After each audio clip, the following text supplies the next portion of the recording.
राज्यसभा सदस्य कपिल सिब्बल ने उपराष्ट्रपति जगदीप धनखड़ द्वारा न्यायपालिका को लेकर की गई टिप्पणियों की आलोचना करते हुए शुक्रवार को कहा कि यह असंवैधानिक है और राज्यसभा के किसी सभापति को कभी भी इस तरह का राजनीतिक बयान देते नहीं देखा गया था। सिब्बल ने यह भी कहा कि लोकसभा अध्यक्ष और राज्यसभा सभापति विपक्ष और सत्तारूढ़ दल के बीच समान दूरी बनाए रखते हैं और वे पार्टी प्रवक्ता नहीं हो सकते। सिब्बल ने संवाददाताओं से कहा, हर कोई जानता है कि लोकसभा अध्यक्ष की कुर्सी बीच में होती है। वह सदन के अध्यक्ष होते हैं, किसी एक पार्टी के अध्यक्ष नहीं। वे भी वोट नहीं करते हैं। वे केवल तब वोट करते हैं जब बराबरी होती है।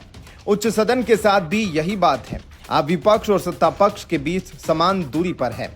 कपिल सिब्बल का कहना था, आप जो कुछ भी कहते हैं वह समान दूरी बनाए रखने वाली होनी चाहिए। आप किसी पार्टी का प्रवक्ता नहीं हो सकते। मैं यह नहीं कह सकता कि वह धनखड़ है, लेकिन सैद्धांतिक रूप में कोई भी अध्यक्ष किसी भी पार्टी का प्रवक्ता नहीं हो सकता।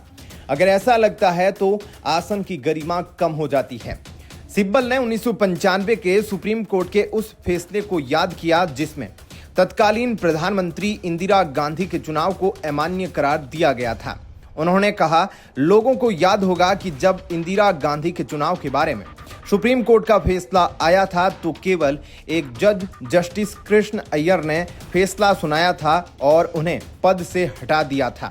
लेकिन अब सरकार के खिलाफ 2 जजों की बेंच के फैसले पर सवाल उठाए जा रहे हैं। कपिल सिब्बल ने उपराष्ट्रपति द्वारा सुप्रीम कोर्ट के अधिकार की सार्वजनिक आलोचना पर भी निराशा व्यक्त की।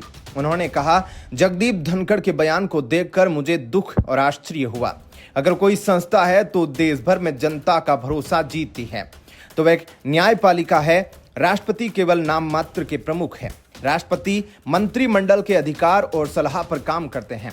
राष्ट्रपति के पास कोई निजी अधिकार नहीं है। जगदीप धनखड़ को यह बात पता होनी चाहिए। गुरुवार को उपराष्ट्रपति निवास में राज्यसभा के 6ठे बेंच के प्रशिक्षुओं को संबोधित करते हुए जगदीप धनखड़ ने कहा कि हम ऐसी स्थिति नहीं बना सकते जहां आप भारत में राष्ट्रपति को निर्देश दें, और वह भी किस आधार पर। संविधान के तहत आपके पास एकमात्र अधिकार अनुच्छेद 145(3) के तहत संविधान की व्याख्या करना है। इसके लिए 5 या उससे अधिक न्यायाधीशों की आवश्यकता होती है। उपराष्ट्रपति जगदीप धनखड़ ने यह भी कहा, अनुच्छेद 142 लोकतांत्रिक शक्तियों के खिलाफ एक परमाणु मिसाइल बन गया है जो न्यायपालिका को 24 घंटे 7 दिन उपलब्ध है। उपराष्ट्रपति जगदीप धनखड़ ने कहा, हाल ही में जजों ने राष्ट्रपति को लगभग आदेश दे दिया और उसे कानून की तरह माना गया, जबकि वे संविधान की ताकत को भूल गए। अनुच्छेद 142 अब लोकतांत्रिक शक्तियों के खिलाफ एक न्यूक्लियर मिसाइल बन गया है जो 24 घंटे न्यायपालिका के पास उपलब्ध है। आपका क्या कहना है इस अपडेट पर? कमेंट सेक्शन में अपनी राय जरूर बताएं। धन्यवाद। जय हिंद।